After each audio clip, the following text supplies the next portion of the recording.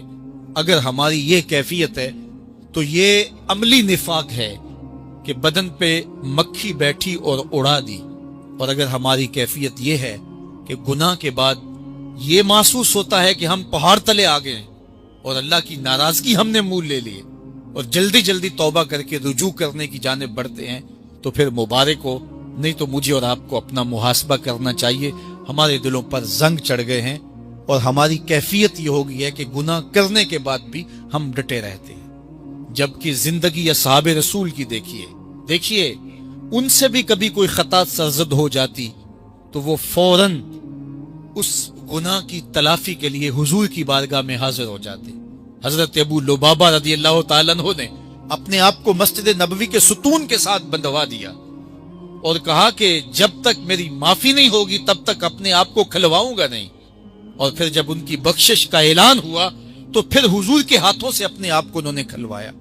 ایک خاتون حضور کی خدمت میں حاضر ہوئی اور عرض کی، یا رسول اللہ صلی اللہ علیہ وسلم، مجھ سے بدکاری سرزد ہو گئی ہے اور میرے پیٹ میں بچہ ہے، اور میں چاہتی ہوں کہ آخرت کی سزا کی بجائے دنیا کے اوپر اس کی سزا مجھے دے دی جائے تاکہ میں پاک ہو جاؤں اور صاف ہو جاؤں، کیونکہ آخرت کی سزائیں بہت سخت ہیں۔ اللہ کے محبوب علیہ السلام نے جبریل امین سے ایک دن پوچھا تھا، مجھے جہنم کے عذابوں کا ذکر سناؤ، تو عرض کی، یا رسول اللہ صلی اللہ علیہ وسلم، سب سے ہلکا عذاب، اخف العذاب، ہلکا ترین عذاب یہ ہے کہ جہنمی کے پاؤں میں آگ کے جوتے رکھے جائیں گے، باقی اس کے پورے بدن پہ آگ نہیں ہوگی، صرف آگ کے جوتے اس کو پہنائے جائیں گے، لیکن اس کی حدت، گرمی اور شدت اتنی ہوگی، یغلی منہما دماغہ، اس کی شدت سے اس کا دماغ پگھل کر ناک اور کانوں کے ذریعے سے باہر آنا شروع ہو جائے گا۔ یہ سب سے ہلکے عذاب کی کیفیت ہے، اور جو عذاب سخت ہیں، الیاذ باللہ۔